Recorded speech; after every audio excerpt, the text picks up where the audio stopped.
Imagine waking up one morning and your money simply doesn't work. Not because your account is empty, but because you tried to buy something the government has decided you shouldn't buy. Maybe it was too much fuel. Maybe it was a political donation. Maybe it was just the wrong kind of food. This isn't science fiction. This is the logical endpoint of where we are heading. And it has a name: Central Bank Digital Currency. Today we are talking about the end of cash, what it really means and why Bitcoin might be the most important decision you ever make. Welcome to Bitcoin Bootcamp. I'm Kai. Christoph is on holiday this week, so you get me alone today. Which means I'm going to go a little deeper on something I've been thinking about a lot lately. We talk a lot on this channel about Bitcoin as a savings technology, a way to protect your wealth. But today I want to zoom out and look at the bigger picture. Because what's happening with money on a government level right now is honestly one of the most important stories that most people aren't following closely enough. Let's start with cash. Cash is already disappearing, and not by accident. In Sweden, some bank branches no longer accept cash at all. In Finland, we are one of the most cashless societies in the world. In the EU, there are now legal cash payment limits. In some countries, you can't use cash for purchases over a few thousand euros. Now, sure, this is convenience. Some of it's anti-money laundering rules. But here's the thing. Every time cash disappears, something else disappears with it. Privacy. The ability to transact without being watched. Think about what cash actually is. It's a bearer instrument. Nobody knows you have it. Nobody knows you spend it. You hand it over, the transfer is done. No record, no trace, no intermediary. That's not a bug. That's a feature. That's financial privacy.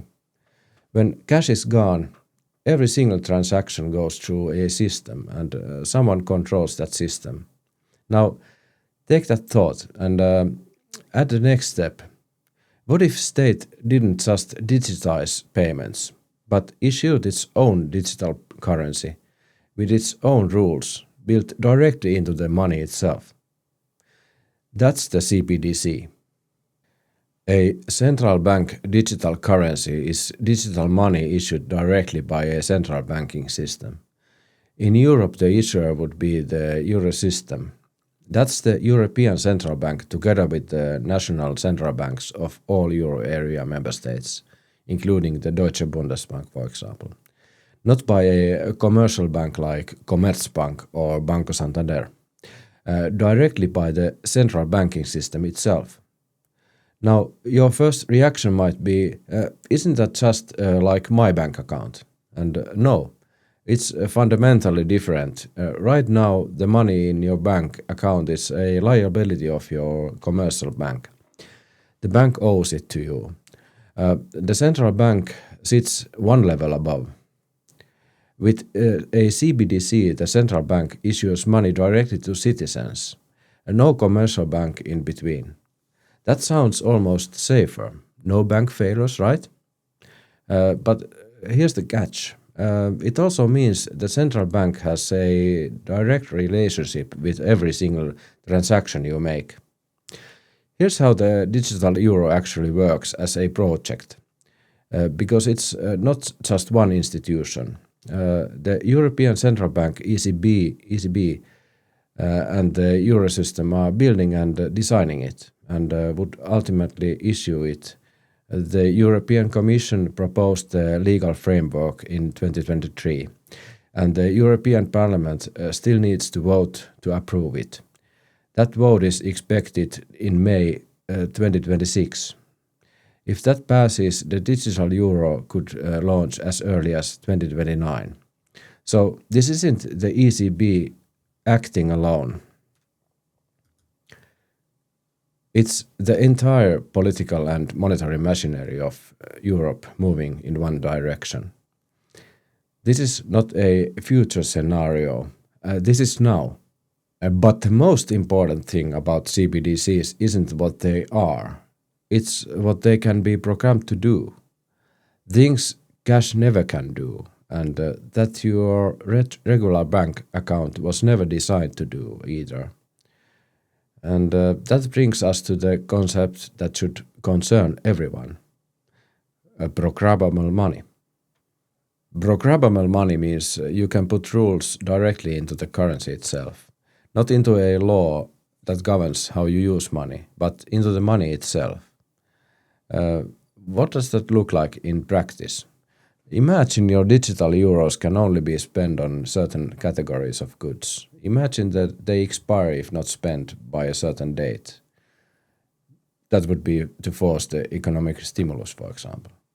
Imagine they can be frozen instantly without a court order if an algorithm flags your account. Now, to be fair, central banks have said they don't want this. The Bundesbank and the ECB have said the digital euro will have privacy protections.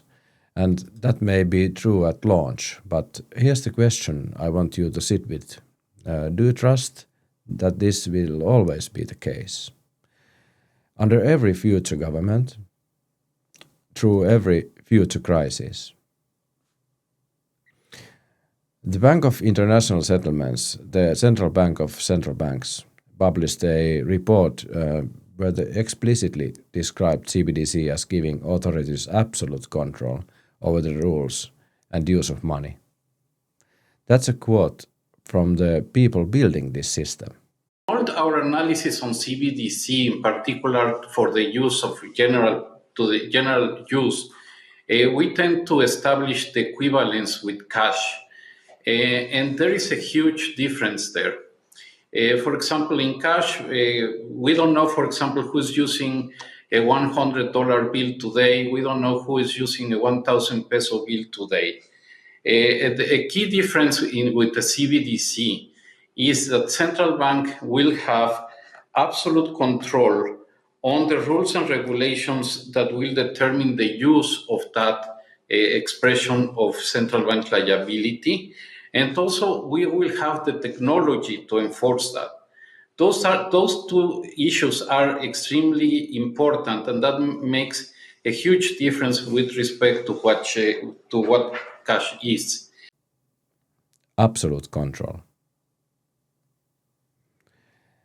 And here's the uncomfortable truth. Every system that can be used for control eventually will be used for control. Under the right pressures, the right crises, the right political moment. History doesn't give us much reason for optimism here. So, what do you do about it? Bitcoin is the only monetary system in the world where no government, no company, no central bank, and no algorithm can decide what you are allowed to do with your money. Nobody can freeze it. Nobody can program it to expire. Nobody can confiscate if you hold your own keys. This is why we talk so much on this channel about self-custody. Not because we expect catastrophe, but because the whole point of Bitcoin is that you don't need to trust anyone. You have the option not to. In a world moving toward programmable money, toward state-controlled digital currencies, Bitcoin is the opt-out.